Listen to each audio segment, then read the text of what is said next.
여러분 안녕하십니까? 뉴스9 윤정호입니다. 윤석열 대통령과 이재명 대표가 만나니 많이 협상이 지루하게 이어지고 있습니다. 윤 대통령과 한동훈 전 국민의힘 비상대책위원장 간의 갈등 소식도 끊임없이 나오고 있습니다. 복잡하고 불투명한 정치 미래 속에서 시급한 민생이 또다시 뒤로 돌려지는 게 아닌가 걱정이 많습니다. 이런 가운데 헌법재판소가 상속권에 중대한 변화를 가져올 결정을 내렸습니다. 가족 모두에게 일정 부분 강제로 상속을 받을 수 있는 권한을 주는 유류분 제도라는 게 있는데 농경사회를 전제로 했던 제도를 47년 만에 손을 봤습니다. 형제자매나 폐륜 가족에게 유산을 강제로 배분하는 건 헌법 정신에 어긋난다는 겁니다. 앞으로 어떻게 되는 건지 하나하나 따져볼 텐데 정준영 기자가 오늘 결정 내용부터 알려드립니다. 헌법재판소는 사망한 사람의 형제자매에게 상속을 강제하는 민법의 유류분 조항이 위헌이라고 결정했습니다. 재판관 만장일치였습니다. 이 제도는 대가족이 함께 살면서 형제자매들도 가족재산 형성에 기여하던 1977년에 도입됐습니다. 하지만 핵가족이 보편화된 지금은 형제자매에게 강제 상속을 하는 건 불합리하다고 판단한 겁니다. 상속재산에 대한 기대 등이 거의 인정되지 않는 피상속인의 형제 자매에게까지 유류분을 인정하는 건 역시 헌법에 위반된다고 할 것입니다. 헌재는 또 오랜 기간 남남처럼 살거나 사망자를 학대, 방치한 폐륜 가족에게 상속을 보장하는 조항 역시 헌법에 어긋난다고 판단했습니다. 돌아가신 다음에 나타나서 이제 내 재산을 이제 달라라고 하는 이제 그런 분들에서 사실 사회적 공분이 잘 반영을 한 부분이라고 생각합니다. 형제자매에게 강제로 재산을 나눠주는 법조항은 위헌 판결로 즉시 효력을 잃었고 폐륜 가족에게까지 상속권을 보장하는 조항은 내년 말까지 국회가 법을 고쳐야 합니다. TV조선 정준영입니다. 헌법재판소가 이런 결정을 내리게 된 결정적인 계기는 국민적 공분을 샀던 여러 사건들 때문입니다. 대표적인 게 가수 고아라 씨 사건이었죠. 자식이나 부모를 수십 년간 남보듯 하다가 심지어 학대한 사람들이 나중에 유산을 요구하는 일이 있었는데 이번 결정으로 그런 황당한 일은 사라질 걸로 보입니다. 이재준 기자가 이어서 보도합니다. 가수 구하라 씨가 2019년 숨지자 20년 넘게 연락을 끊고 살았던 친모가 나타나 상속권을 주장합니다. 구 씨의 오빠는 물론 사회적 공분이 일었지만 결국 유류분을 인정하는 법조항에 가로막혔습니다. 친모 측 변호사들이 저에게 찾아와 하라 소유 부동산 매각 대금의 절반을 요구하였습니다. 저희들에게는 엄마라는 존재가 없었다기보다는 엄마라는 단어가 없었습니다. 우리 민법이 가족과 담을 쌓거나 심지어 학대한 가족에게도 강제 상속받을 권한을 주고 있기 때문입니다. 헌법재판소는 폐륜 가족에게 이런 권한을 주는 건 헌법 정신에 어긋난다고 판단했습니다. 폐륜적인 행위를 일삼은 상속인의 유류분을 인정하는 것은 일반 국민의 법 감정과 상식에 반한다고 할 것이므로 다만 즉각 법조항을 무력화하면 사회적 혼란이 우려돼 헌법 불합치 결정을 내렸고 국회는 내년 12월 31일까지 법을 개정해야 합니다. 부양 의무를 다하지 않은 부모의 상속권을 제한하는 구하라법은 2021년 국회에 상정됐지만 여전히 국회 법사위 소위에 계류 중입니다. TV조선 이재중입니다. 이번 헌법재판소의 결정으로 유류분 제도는 47년 만에 수술대에 오르게 됐습니다. 어떤 의미가 있고 부작용은 없는지 따져보겠습니다. 김담임 기자, 오늘 헌재 결정을 보면요. 간단히 정리하면 아무리 가족이라도 자격 없는 사람은 상속을 받지 못한다. 이렇게 요약할 수 있습니까? 네, 맞습니다. 재산 형성에 기여하지 않고 피상속인을 돌보지 않은 가족들한테까지 상속분을 나눠줄 이유가 없다는 거죠. 구체적인 상속권 상실 사유를 정하는 것은 이제 국회 몫으로 돌아갔고 내년 말까지 법을 개정해야 합니다. 앞서 리포트를 보니까요. 이 형제 자매가 상속받지 못하는 건 가족 제도가 변했기 때문이다. 이런 설명이 있더라고요. 이건 무슨 말입니까? 네, 이 유류분 제도는 1977년에 도입됐습니다. 70년대 중반만 해도 5인 이상 가구, 즉 대가족의 전체 가구의 58%를 차지했고 인구의 절반가량이 농업에 종사하면서 함께 노동으로 공동 재산을 축적했습니다. 이 가족 구성원이 재산에 기여한 대가를 보장하기 위한 일종의 법적 안전장치가 유류분 제도였습니다. 그런데 시대가 바뀌고 핵가족 제도가 보편화되면서 형제, 자매가 재산을 증여받을 타당한 이유가 없다고 판단한 겁니다. 그리고 또 하나 중요한 게 폐륜 가족은 상속을 받지 못한다 이렇더라고요. 근데 상속이 된다 안 된다 어떤 기준이 지금 있어야 되지 않겠습니까? 네, 이전에 추진된 구하라법 역시 피상속인에 대한 부양 의무 범위를 어디까지로 볼 것인지 그 의무를 게을리했는지 판단하는 기준이 무엇이었는지가 논란이 됐었습니다. 기여의 인정 자체가 쉬운 판단 영역이 아닙니다. 어느 걸까지 기여라고 해야 되느냐에 대해서도 조금 논란이 있고. 해외는 어떻습니까? 폐륜아의 상속권을 박탈하는 나라가 있는 겁니까? 네, 독일 민법에선 직계 비속이 피상속인의 부양 의무를 악의적으로 위반하면 유류분을 박탈하도록 규정하고 있습니다. 스위스와 오스트리아 역시 자식의 의무를 다하지 않으면 상속을 받지 못하도록 하고 있는데요. 일부는 유류분 박탈 제도가 따로 없습니다. 소송을 통해서 가능합니다. 그렇게 되면 앞으로 이 소송이 더 늘어날 가능성은 있지 않을까요? 네, 유류분 반환 청구 소송은 지난해 2,000건을 넘게 기록해서 2012년에 비해 3.5배 늘었습니다. 전체 상속 재판의 83%는 1억 원 이하의 상속 재산에 대한 소송인데요. 이 적은 유산이라도 가족 간의 다툼이 그만큼 많다는 겁니다. 물론 유류분 제도 자체가 소송을 부추긴 측면이 있지만 앞으로 부양 의무를 따지기 위한 분쟁은 더 늘어날 가능성도 있어 보입니다. 분쟁의 소지가 많아질 가능성은 있어요. 부양 의무를 했느냐 안 했느냐, 이게 중대한 범죄냐 아니냐, 이런 거 가지고 이제 분쟁을 많이 하겠죠. 그럼 분쟁 가능성은 더 올라가는데 부양 의무라든가 윤리적인 측면에서는 더 긍정적인 측면이 클 거라고 저는 판단을 해요. 논의가 좀 충분해야겠다 이런 생각도 있습니다. 사회적 합의가 필요한 그런 부분이네요. 김자민 기자, 잘 들었습니다. 의대 교수들은 오늘부터 집단 사직 사태가 벌어질 거라고 예고했지만 의료 현장에서 추가적인 혼란은 없었습니다. 병원을 떠난 교수들이 실제로 얼마나 되는지부터 알기가 어렵고 사직서가 한 건도 수리되지 않은 의대 이름도 알려졌습니다. 물론 교수 이탈이 언제 어떻게 닥칠지는 모를 일이라 환자들은 불안합니다. 배상윤 기자가 보도합니다. 서울의대 교수들이 병원 곳곳에 붙인 대자보입니다.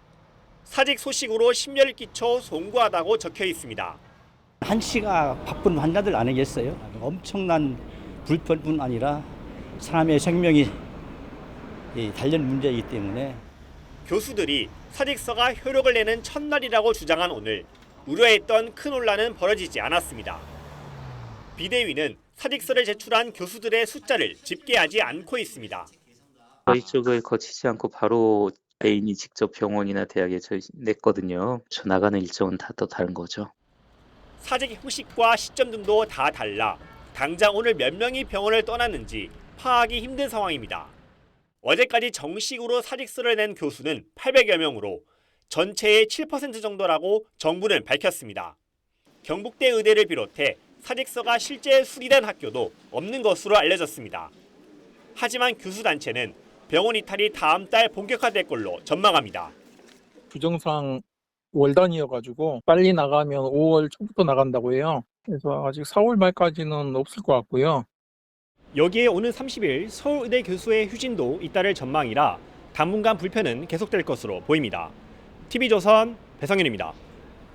의정 갈등을 푸는 계기가 될 걸로 기대를 모았던 대통령 직속 의료개혁 특별위원회가 오늘 첫 회의를 열었습니다.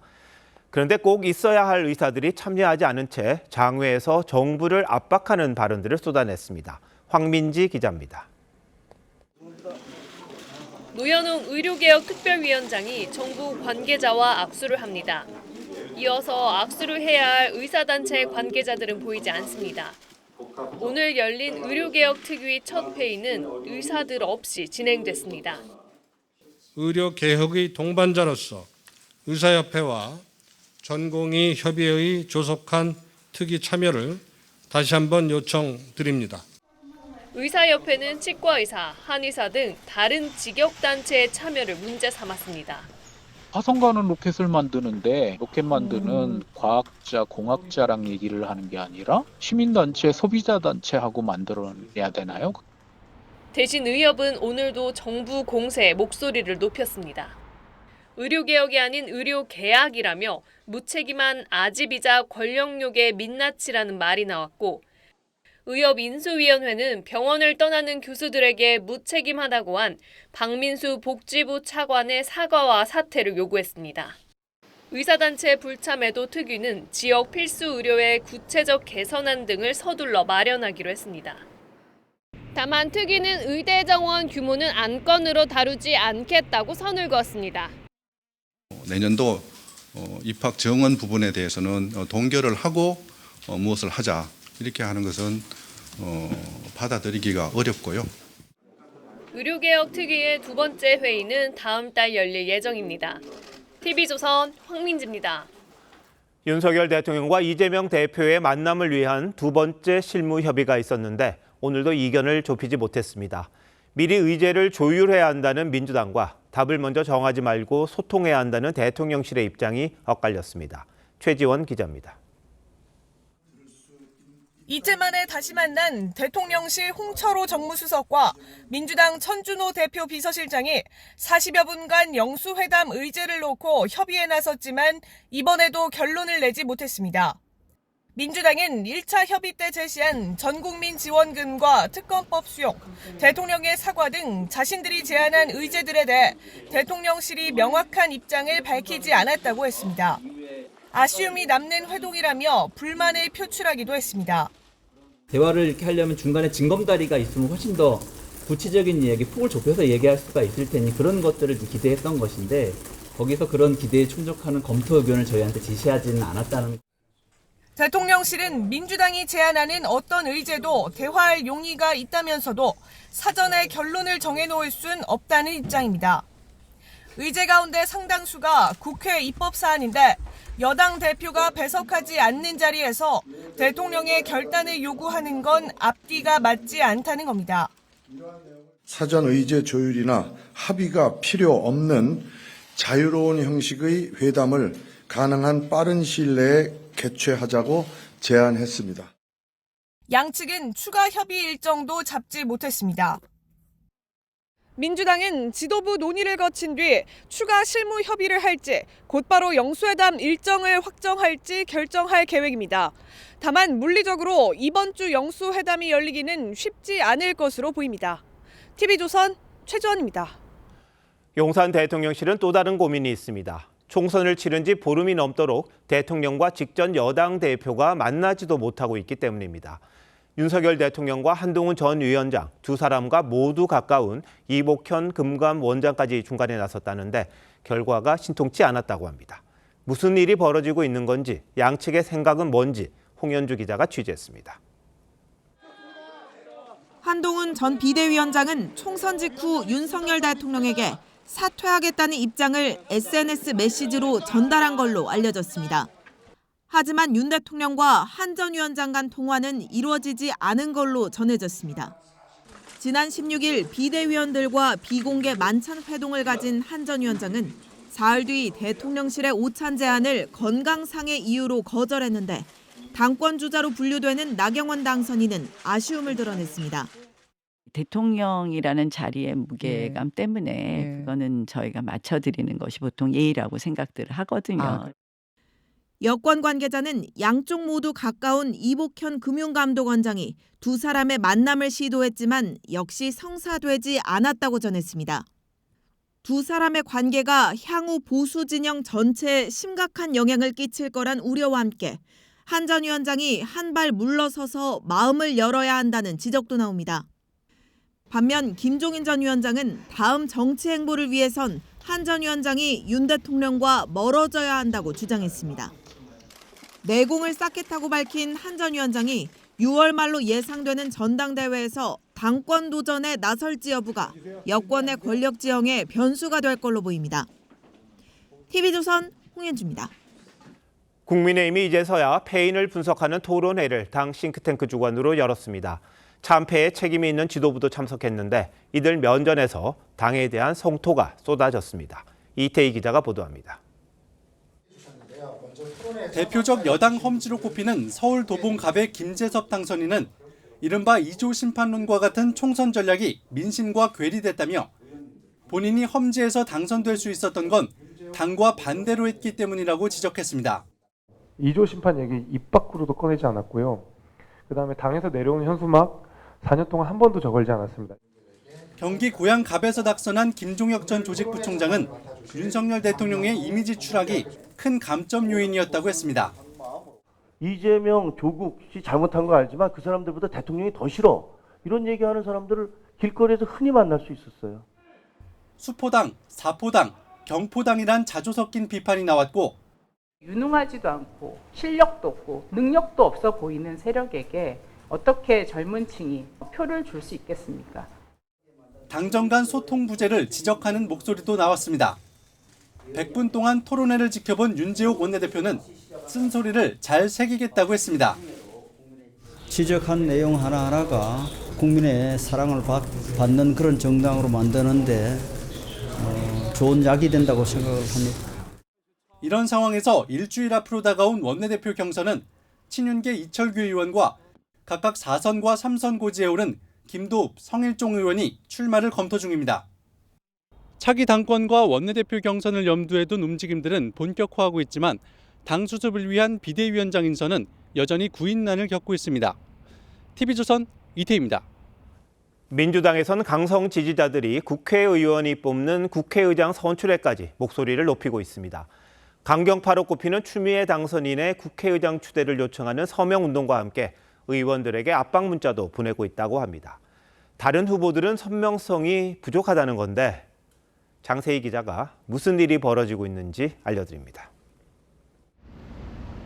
더불어민주당 당원 게시판에 올라온 글입니다.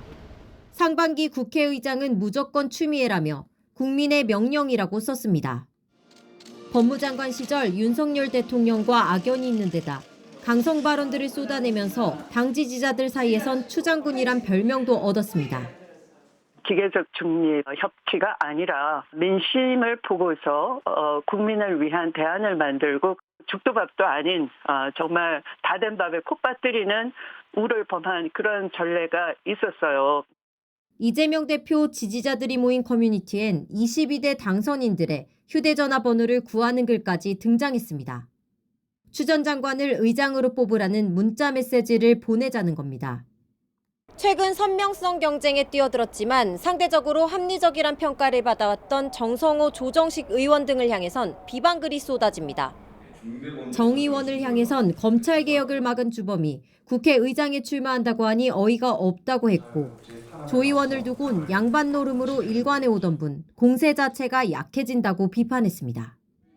다만 강성 지지층 움직임과 달리 의원들 사이에선 추미애 국회의장은 안 된다는 기류도 있습니다. 당의 한 의원은 좌충우돌하는 추미애 당선인의 스타일 때문에 국회의장을 맡기기엔 위험하다는 생각을 갖고 있는 의원들이 적지 않다고 했습니다. TV조선 장세희입니다. 이재명 민주당 대표와 조국혁신당 대표가 오늘 저녁 비공개 만찬을 했습니다. 영수회담을 앞두고 있는 데다 최근 민주당이 조국혁신당 견제에 나섰다는 얘기가 나오는 미묘한 시기라 더욱 관심이 컸습니다. 무슨 말들이 오갔는지 최원희 기자가 보도합니다. 이재명 대표와 조국 대표의 만찬은 서울 종로에서 비공개로 진행됐습니다. 창당 뒤 조 대표가 이 대표를 찾았던 지난 3월 이후 52일 만으로 총선 이후 첫 만남입니다. 이 대표는 성남시장 선거 때 조 대표로부터 도움을 받은 적이 있다며 자신이 먼저 만남을 제안했다고 했습니다. 앞으로 전국 상황에 대해서도 서로 교감할 것이 좀 있어서 같이 한번 대화를 해볼 필요가 있습니다. 민주당과 조국혁신당은 선거 초반 협력 관계로 출발했지만 최근엔 각종 사안에서 이견이 노출되기도 했습니다. 영수회담을 앞두고 조국 대표의 범야권 연석회의 제안에 대해 민주당은 사실상 거절했고 조국혁신당의 교섭단체 구성에도 소극적인 입장입니다. 범야권의 목소리를 모두 담아내는 그런 영수회담을 한다면 훨씬 더 발언에 무게가 실리지 않겠는가. 임의의 어떤 회의를 별도로 열지 마시고 대통령께 직접 요구하십시오. 빨리 대화하자. 영수회담 실무 협의가 진행 중인 상황에서 관련 얘기가 오갈 수 있다는 전망도 나왔지만 민주당 핵심 관계자는 영수회담과는 무관하다고 선을 그었습니다. 두 대표는 만찬회동에서 윤석열 정부에 대한 견제 공조를 포함한 전국 현안을 논의한 것으로 전해졌습니다. TV조선 최원입니다. 이화영 전 경기부지사의 술자리 회유 주장은 악질적 사법방해라고 한 이원석 검찰총장의 반박에 민주당이 다시 공세를 펼쳤습니다. 어제 하루 침묵하더니 강경 발언을 쏟아낸 겁니다. 정치의 길을 택한 제2의 윤석열, 한동훈이 되려는 거냐, 대한민국 검찰이라 의심스럽다, 이런 말까지 나왔습니다. 뭐 검찰이 다 잘했다고 할 수는 없겠습니다만 이런 말까지 들을 정도인가 싶기는 합니다. 실형 선고를 받고도 국회의원 배지를 달다 보니 이 지경에 이르렀다, 이런 말도 나오네요. 최민식 기자가 보도합니다. 공당이 중대범죄자의 진술에 끌려다녀선 안 된다고 한 이원석 검찰총장을 향해 민주당이 정치적 중립 의무를 위반했다고 주장했습니다. 감찰 조사를 시작하기도 전에 술자리 회유 주장을 허위라고 단정 지은 게 문제란 겁니다. 이원석 검찰총장도 이제 윤석열 대통령, 한동훈 전 국민의힘 비상대책위원장의 길을 가겠다고 결심한 것입니까? 민주당 민영배 의원은 검찰과 이화영 중 한 명은 거짓말을 하고 있다면서 자신은 검찰을 의심한다고 했습니다. 그 이유를 대한민국 검찰이기 때문이라고 했습니다.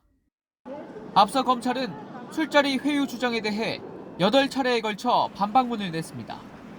반면 지난 4일 법정에선 술을 마셨다던 이 전 부지사는 최근엔 입을 대봤더니 술이어서 먹지 않았다며 말을 바꿨습니다. 이재명 대표는 검찰이 말을 바꾼다고 주장했습니다. 검찰이 말을 바꾸고 있습니다. 아무리 했어도 이재명 대표의 사법 리스크는 현재 진행형이라는 사실은 변함이 없습니다. 오는 6월 7일 1심 선고를 앞두고 있는 이화영 전 부지사 측은 오늘 술자리 회유 주장과 관련해 수원지검 검사와 쌍방울그룹 임직원을 경찰에 고발했습니다. TV조선 최민식입니다. 국내 최대 가요기획사 하이브의 집안 싸움이 격화하고 있습니다. 방시혁 의장이 이끄는 하이브가 자회사인 어도어와 갈등을 빚는 중심에는 글로벌 영향력을 자랑하고 있는 뉴진스가 있습니다. 이 때문에 미국과 프랑스 등 해외에서도 이 사태에 주목하고 있는데요. 하이브는 자회사인 어도어가 경영권 탈취를 시도하고 뉴진스를 빼내려 한 구체적인 증거를 확보했다면서 어도어 민희진 대표를 고발했습니다. 민 대표는 기자회견을 열고 앞서 하이브가 제기한 의혹을 전면 부인했습니다. 박소영 기자입니다. 하이브는 어도어 민희진 대표가 경영권을 탈취하려고 계획한 정황을 구체적으로 확인했다며 민 대표를 업무상 배임 등의 혐의로 경찰에 고발했다고 밝혔습니다. 감사 대상자 중 한 명이 경영권 탈취 계획이 담긴 정보를 증거로 제출했다는 겁니다. 5월 여론전 준비, 어도어를 빈 껍데기로 만들어 데리고 나간다는 등의 표현도 확인했다고 주장했습니다. 민희진 대표는 직접 기자회견을 열고 경영권 찬탈은 시도한 적도 계획한 적도 없다며 하이브 내 여러 가지 문제를 내부 고발하자 하이브가 감사로 응수했다고 주장했습니다. 방시혁 의장이 처음부터 홍보를 하지 못하게 하는 등 뉴진스를 홀대했다고도 했습니다. 2년 만에 이런 실적을 낸 사람이 없었단 말이에요. 근데 실적을 잘 내고 있는 주주들한테 도움이 되고 있는 계열사 사장을 이렇게 찍어 누르려고 하는 게 배임 아닌가. 또 주주 간 계약의 불리한 조항을 개선하기 위해 하이브 측과 지속적으로 협의한 것을 하이브에서 경영권 탈취로 바꿨다고 주장했습니다.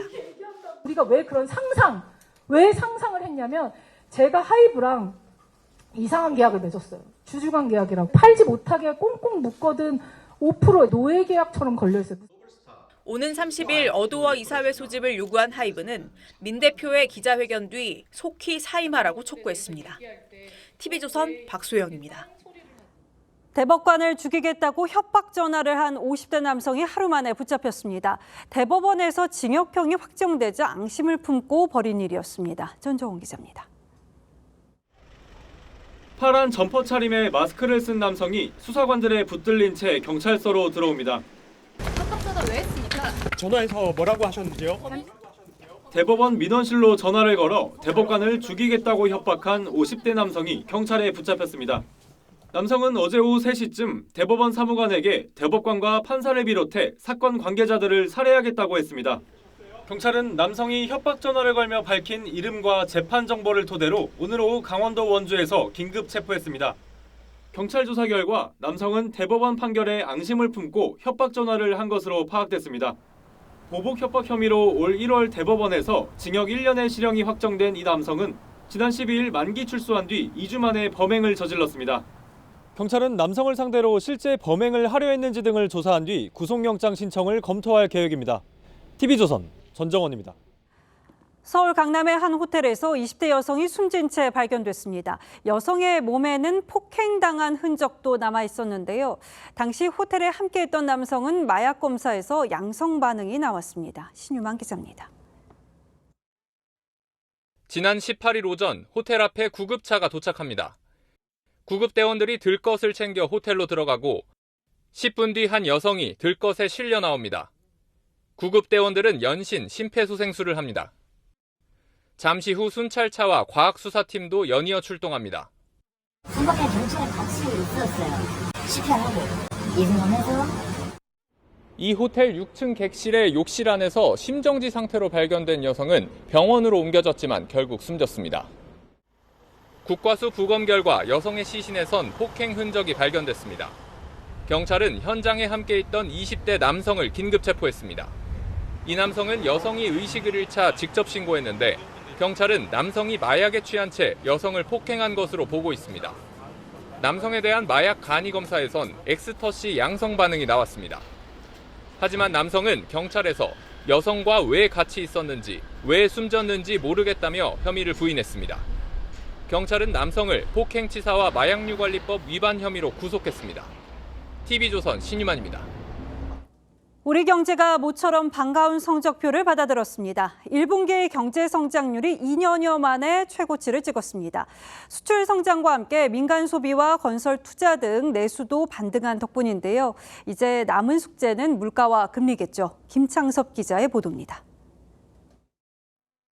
AI용 메모리 반도체를 미국 엔비디아에 공급하는 SK하이닉스. 1분기 매출액은 사상 최대를 기록했고 영업이익도 2018년 반도체 호황 이후 최대치를 기록했습니다. 현대차도 역대 최대치인 매출 40조 원대를 기록했습니다. 국내 기업의 수출 호조에 힘입어 올해 1분기 우리 경제는 1.3% 성장했습니다. 작년 한 해 성장률과 맞먹는 수준으로 2년 3개월 만에 0%대 성장을 벗어났습니다. 수출 외에 건설 투자와 민간 소비도 늘어 깜짝 성장을 견인했습니다. 내수가 회복세를 보였다라고 이렇게 평가를 할 수 있을 것 같습니다. 건설 투자 같은 경우에도 지금 작년 4, 4분기가 워낙 안 좋았던 데 따른 기저 효과도 있고. 지금 추세라면 정부와 통화당국의 올해 경제성장 전망치를 뛰어넘을 가능성이 높습니다. 하지만 물가는 여전히 불안하고 고금리도 계속되고 있습니다. 중동 등 지정학적 위기도 다시 커질 수 있어 아직 넘어야 할 산이 많다는 지적입니다. TV조선 김찬섭입니다. 부동산 가격이 고공행진을 이어가던 4년 전 정부는 주택 사전 청약 제도를 도입했습니다. 주택 대기 수요를 분산시키겠다는 전략이었는데요. 부동산 침체로 민간, 공공 할 것 없이 사업이 중단되거나 지연되면서 사전 청약자들 불만이 커지고 있습니다. 고인홍 기자가 취재했습니다. 지난 2021년 인천의 한 민간 아파트 사전 청약에 당첨된 A씨는 얼마 전 날벼락 같은 통보를 받았습니다. 공사비 급등으로 시공사가 사업을 중단해 분양 계약을 해지한다는 내용이었습니다. 살고 있던 집에서 이제 전세를 빼고 월세로 이제 돌려서 들어갔던 상황이었고요. 전혀 취소까지는 생각을 못 하고 있었는데 희망이나 뭐 이런 행복을 좀 다 깨부수시는 것 같아서. 애초 청약 일정대로라면 내년 11월에 입주해야 하지만 사업이 취소되면서 현장엔 첫싹도 뜨지 못한 채 이렇게 잡초만 무성합니다. 한국토지주택공사 LH가 사전 분양한 단지도 70% 정도가 본청약이 계속 미뤄지고 있습니다. 사업 지연 통보도 본청약을 불과 한두 달 앞두고 오고 있어 사전 청약자들은 당혹감을 감추지 못하고 있습니다. 지연도 이게 확정이 아닐 수도 있고 맞을 수도 있다고 그런 좀 애매모호한 태도를 취하고 있어요. 앞으로의 미래가 굉장히 불투명하고 두려움에 가득 찬 상황으로 매일매일을 보내고 있고요. 여기다 3기 신도시 공사비가 2년 새 30% 올라 청약 당첨자들이 부담해야 할 분양가 상승 압박도 높아지고 있습니다. 당첨자 지위를 포기할 경우 다른 청약을 해도 전혀 불이익이 없습니다. 그러나 자금 준비 등을 하고 계셨던 분들은 난처한 사정이 발생할 수 있습니다. 사전청약 제도가 정책에 대한 불신만 키우는 만큼 아예 없애거나 재정비해야 한다는 지적이 나옵니다. TV조선 고희동입니다. 한 평도 안 되는 땅을 팔아 150배 넘는 차익을 남긴 알박기 업자에 대한 세무조사가 이루어진다는 내용 보도해드렸는데요. 이 업자가 알박기를 한 건 이곳뿐이 아니었습니다. 사건의 전말 윤서아 기자가 단독 취재했습니다. 골조 공사가 한창인 오피스텔 공사 현장입니다. 인근 부동산 중개업소에서는 유명한 알박기 업자 때문에 시행사가 자금 부족을 겪었다고 귀뜸합니다. 알박기 전문이래. 때로 주기로 협의를 갔대요. 남는 게 없어가지고 홈료 젖어놓기로 어차피 공사는 해야 되고 더 미룰 수는 없고 하니까. 문제의 땅입니다. 공사가 시작되기 1년 전 이곳에 0.55평짜리 땅을 1,000만 원에 산 A씨는 시행사에게 땅을 넘기는 조건으로 150배가 넘는 22억 원을 요구했습니다. 시행사 대표는 분통을 터뜨립니다. 평당으로 따진다면 대한민국에서 제일 비싸죠. 서울 강남 한복판도 평당 50억 원 안 갑니다. 진짜 피를 토하는 심정으로 A씨가 양도세를 내지 않으려고 한 정황도 전했습니다. 2억은 토지세, 20억은 지주용역비로 내놔라. 왜 그러냐? 세금을 많이 내야 된다 해서 주식회사 개발로 지주용역비로 20억을 주고 A씨와 A씨의 동업자로 알려진 B씨는 의혹을 부인합니다. 중간에서 막 다퉈가지고 제가 중재해 준 것밖에 없어요. 아니 나 잘 모르겠어요. 전화할 이유가 되세요 지금? 그럼 알박기 하신 거는? 아니에요. 그런 것도 없어요.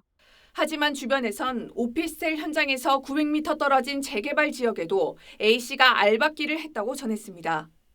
지목된 땅의 등기부 등본을 확인해봤더니 39평 땅에서 절반의 지분을 A씨와 주소를 같이 쓰는 사람이 보유하고 있었습니다. 국세청은 A씨 등에 대해 탈세 혐의로 검찰에 고발하는 방안을 검토하고 있습니다. TV조선 윤서아입니다. 산업 현장이나 구조 현장에서 사람을 대신하는 로봇개의 역할, 이 영상 등을 통해서 접해본 적 있으실 텐데요. 이 로봇개가 택배를 배달할 날도 얼마 남지 않은 것 같습니다. 오늘 시연회가 열렸는데 또 한 번 발전한 모습입니다. 주지용 기자의 보도입니다. 택배기사와 로봇개가 나란히 언덕길을 오릅니다. 등에 박스를 실은 로봇개가 지나가는 시민을 피하더니 대문 앞에 박스를 내려놓습니다.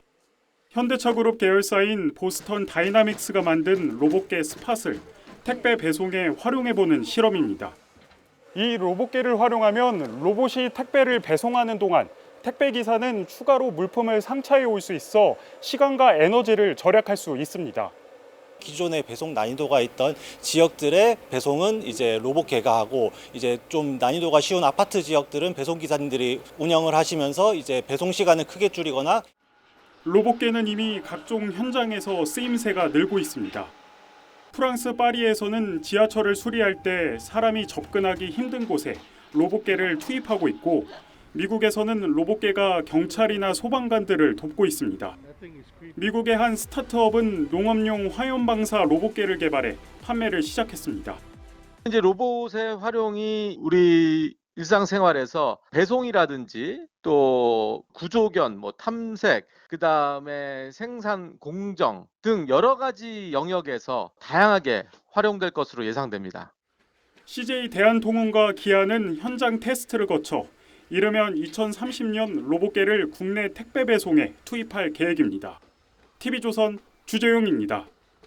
12.12와 5.18 민주화운동 무력 진압에 저항했던 분들 가운데는 아직도 정신적 고통을 겪는 분이 많습니다. 법원이 당시 민주화 시위를 벌이다 투옥되거나 고문을 당한 피해자들에게 국가가 4억 원을 배상하도록 판결했습니다. 박한솔 기자입니다. 깃발을 든 시민들이 전두환 신군부의 군사반란과 5.18 민주화운동 무력 진압을 규탄하는 시위를 벌입니다. 탱크와 총을 든 군인들이 시위대를 둘러쌌습니다. 인근 병원엔 군인들에게 맞아 팔다리가 부러진 시민들이 줄지어 누워있고 바닥엔 싸늘한 주검이 널브러져 있습니다. 당시 시위에 참여했다 고문을 당한 피해자 9명은 2021년 국가를 상대로 1인당 2천만 원에서 6억 1,500만 원을 지급하라는 손해배상 소송을 냈습니다. 이들은 최대 10개월간 구금돼 고문을 당하고 일부는 징역형까지 살았습니다. 법원은 시인 박몽구 씨 등 9명에게 국가가 배상금 3억 9,600여만 원을 지급하라고 판결했습니다. 재판부는 신군부 세력이 헌정 질서를 파괴하면서 반인권적 행위를 저질렀다며 피해자들의 구금 기간을 계산해 하루 30만 원의 위자료를 배상하라고 명령했습니다. 피해자들은 피해 정도를 고려하지 않고 구금 일수에 따라 기계적으로 보상이 결정됐다며 항소할 뜻을 밝혔습니다. 피해자들은 1998년부터 2022년 사이 재심을 통해 개헌법 위반 혐의에 대해 무죄를 선고받았습니다. TV조선 박한솔입니다. 민주당의 싱크탱크 민주연구원 부원장을 지낸 전준경 씨가 뇌물수수 혐의로 재판에 넘겨졌습니다. 검찰은 전준경 전 부원장이 권익위 비상임위원이던 2015년부터 최근까지 업자들로부터 모두 8억 원대의 뇌물과 고급 승용차를 받은 걸로 보고 있습니다. 권영석 기자가 보도합니다. 전준경 전 부원장은 권익위 비상임위원, 용인시정연구원장을 거쳐 민주연구원 부원장까지 지냈습니다. 검찰은 이 기간 동안 전 부원장이 지속적으로 뒷돈을 받은 것으로 보고 있습니다. 지난달 법원은 구속영장을 기각했지만 최선을 다해서 잘 서명하고 마치고 나서 말씀드릴 기회가 있으면 좋겠습니다. 검찰은 영장 기각 4주 만에 전 부원장을 불구속 상태로 재판에 넘겼습니다. 전 부원장은 2015년 7월부터 지난달까지 7개 업체로부터 국민권익위 민원 해결 등을 대가로 7억 8천여만 원과 제네시스 차량을 받은 혐의를 받습니다. 2017년 1월부터 7월 사이 안산 신길온천 개발 사업에 참여한 업체로부터 2,600만 원의 뇌물을 챙긴 혐의도 있습니다. 이 가운데 1억여 원가 차량은 2017년에서 2019년 사이 용인 상갈지구 개발 사업 인허가를 도와주는 대가로 백현동 개발업자 정모 씨로부터 받은 것으로 검찰은 파악했습니다. 전 부원장은 정당하게 일을 해서 받은 돈이라며 혐의를 인정할 수 없다고 했습니다. TV조선 권영석입니다. 미국이 우크라이나에 사거리 300km의 신형 장거리 미사일 에이테크스를 전격 투입했습니다. 우크라이나는 이 무기를 실전에 사용했는데 위력이 상당한 게 영상으로도 확인됐습니다. 그동안 미국은 확전을 우려해서 에이테크스의 우크라이나 지원을 자제해왔었는데요. 왜 미국이 에이테크스 지원으로 생각을 바꾼 건지 황정민 기자가 설명드리겠습니다. 동이 트지 않은 새벽. 섬광이 번쩍이고 연기가 끝없이 솟아오릅니다. 지난 17일 크림반도에 있는 러시아 장코이 비행장이 우크라이나군의 미사일 공격을 받았습니다. 당시 폭격은 불길이 4시간 동안 잡히지 않을 만큼 강했던 것으로 전해졌습니다. 미국이 비밀리에 우크라이나에 지원한 신형 에이테크스 지대지 미사일이 사용됐습니다.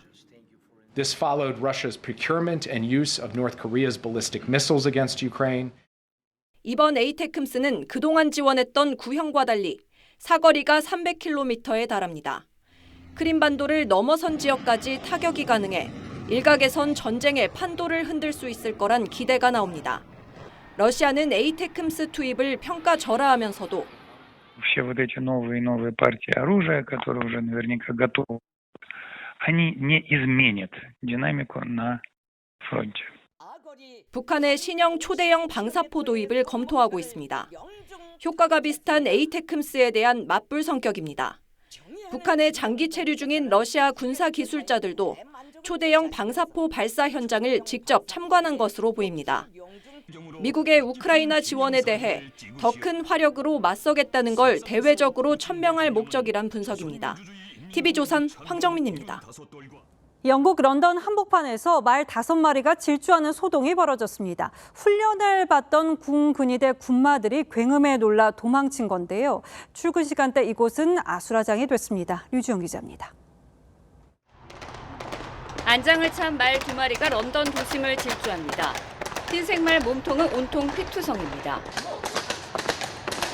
출근길 시민들은 갑작스런 광경에 놀라 멈췄고 말 1마리는 택시와 부딪히기도 합니다.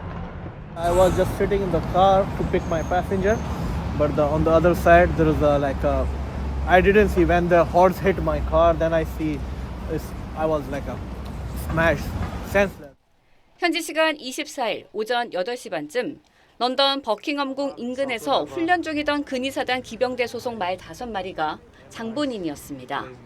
인근 공사장에서 난 굉음에 놀라 뛰기 시작한 건데 말들은 10분 동안 버킹엄궁 앞과 올드위치, 타워브리지 등 런던 주요 관광지를 15km가량 질주했습니다. 갑자기 달려온 말과 부딪힌 차량은 유리가 깨지거나 차체가 찌그러졌습니다. 말에서 떨어진 군인 1명 등 4명이 다쳤습니다. 영국군은 달아났던 군마가 모두 복귀했다며 부상자들은 치료 중이라고 밝혔습니다. 현지 매체는 왕실 의전을 맡아온 군마들이 오는 6월 국왕의 생일 축하 퍼레이드를 준비 중이었다고 전했습니다. TV조선 류지현입니다. SSG 최정의 KBO 리그 통산 최다 홈런 소식이 전해져 야구 팬들이 환호했는데요. 모두가 환호하던 그 순간 최정은 걱정이 앞섰다고 합니다. 그 속내를 이다솜 기자가 전합니다. SSG 최정의 타구가 사직구장의 왼쪽 담장을 시원하게 넘어갑니다. 통산 468호이자 KBO 리그 최다 홈런 기록이 새롭게 쓰여지는 역사적인 순간이었지만 내성적인 성격의 최정은 되레 걱정이 앞섰습니다. 넘어가는 순간 이제 구단에서 해주려는 이제 세레머니 그 브리핑을 제가 받은 게 있어서 이제 그 걱정하면서 뛰었죠. 약간 민망함과 좀 이렇게 좀 홈팬 이제 이런 팬분들 앞에서 좀 많이 축하받았으면 좋겠는데. 환대의 세리머니를 부끄러워한 최정이지만 자부심만큼은 숨기지 않았습니다. 최정은 이번 홈런으로 KBO 리그 최초 19시즌 연속 2자릿수 홈런의 금자탑도 쌓았습니다. 제가 유일하게 깨지기 싫은 기록, 되게 욕심나는 기록이거든요. 제가 제 기록을 계속 깨고 이렇게 하는 게 너무 기분이 좋아요. 기념비적인 홈런볼을 잡은 야구팬에게도 많은 관심이 쏠렸습니다.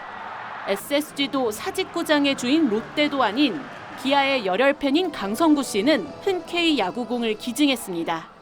과거 이승엽 두산 감독의 한일 통산 600호 홈런볼은 경매에서 1억 5천만 원에 낙찰되기도 했습니다. SSG 구단은 상품권과 호텔 숙박권, 1년치 커피 쿠폰 등 1,500만 원 상당의 선물로 감사의 마음을 전했습니다. KBO 리그의 살아있는 전설 최정은 이제 500홈런에 도전합니다. TV조선 이다솜입니다. 프로농구 챔피언 결정전에서 형제 맞대결이 성사됐습니다. KCC의 허웅, KT의 허훈, 우애가 좋은 것으로 유명하지만 우승반지 앞에서는 신경전을 펼쳤습니다. 고민성 기자가 취재했습니다. LG 구탕의 투핸드 덩크, 양홍석의 3점 슛이 연달아 터집니다. 하지만 KT의 뒷심이 더 강력했습니다. 3쿼터에만 16점을 쏟아부은 베스를 앞세운 KT가 역전에 성공합니다. KT가 플레이오프 5차전을 잡아내고 17시즌 만에 챔피언 결정전에 진출했습니다. KT의 결승 상대는 KCC. KCC 허운과 KT 허운의 형제 더비가 성사됐습니다. 형제 대결을 챔피언 결정전으로 할 수 있는 거에 있어서 되게 가문의 영광이라고 생각하고요. 아버지 허재는 7번 우승했지만 두 아들은 아직 우승 경험이 없습니다.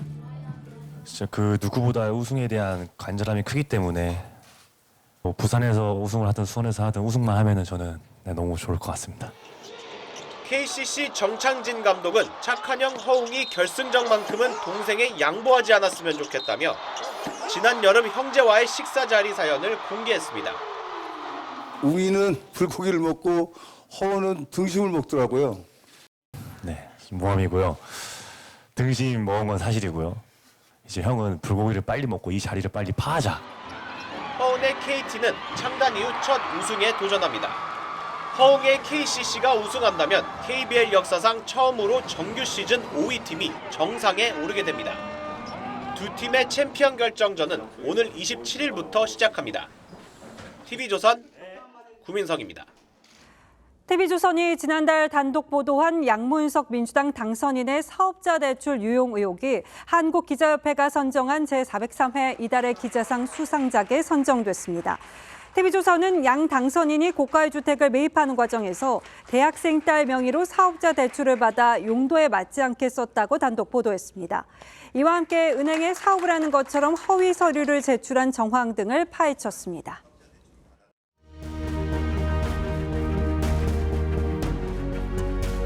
닉슨이 워터게이트에 입을 연 첫 대국민 담화입니다. 진실을 추적하던 주역들을 거명합니다. A system that in this case has included a determined grand jury, honest prosecutors, a courageous judge, John Sirica. 이때까지도 닉슨은 당당했습니다. 대선에서 50개 주 가운데 49개 주를 석권한 뒤였으니까요. 닉슨 재선의 1등 공신 콜스는 워싱턴 포스트의 워터게이트 보도를 거짓투성이 메카시즘이라고 공격했습니다. 대선 후 관심에서 멀어져 가던 워터게이트를 되살린 이가 시리카 연방지법 판사입니다. 그는 도청범들에게 중형을 선고해 윗선이 있다는 진술을 이끌어냈습니다.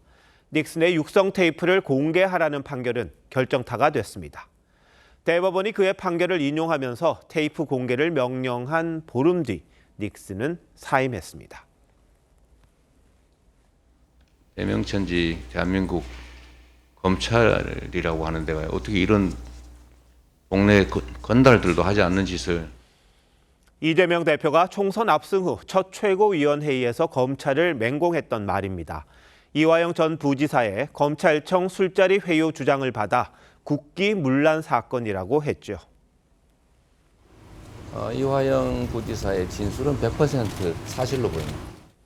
검찰이 근거를 대며 반박하자 이 전 부지사가 말을 바꾸기 시작했습니다. 소주를 마셔 얼굴이 벌개졌다더니 술을 마시지 않았다고 합니다. 음주 장소와 일시도 수시로 뒤집었습니다. 그러자 이 대표는 검찰이 말을 바꿨다고 했습니다. 대답하기 곤란할 때 하는 특유의 동문서답입니다. 이 전 부지사가 유죄를 받으면 이 대표도 수사 대상이 됩니다. 재판도 불리할 공산이 큽니다. 이 전 부지사의 입에 민감하게 반응할 수밖에 없습니다. 이 전 부지사 재판은 총선 후 이 대표에게 바짝 다가온 또 하나의 리스크입니다. 총선에서 대승을 거뒀어도 사법 리스크는 쉽게 가라앉지 않는다는 방증입니다. 시리카 판사는 닉슨이 압승한 2달 뒤 도청범 전원에게 법정 최고형인 30년의 철퇴를 내렸습니다. 타임지는 그를 올해의 인물에 올려 찬사를 보냈습니다. 1973년 추악한 워터게이트 사건 내내 법이 맨 앞에 있음을 주창한 미국 사법부의 상징이다. 4월 25일 앵커 칼럼 오늘 법이 맨 앞에 있다였습니다.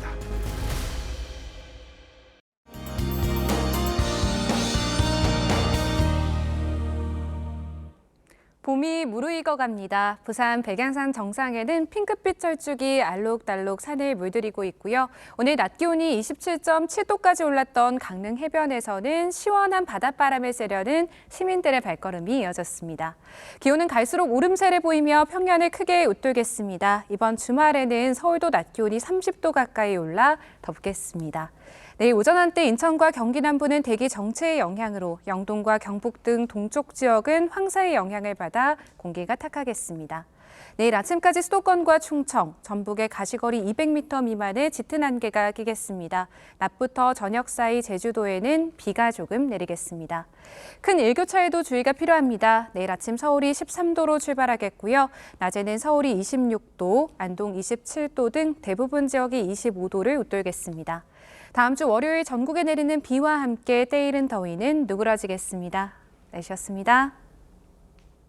4월 25일 목요일 뉴스9 마칩니다. 시청해주신 여러분 고맙습니다.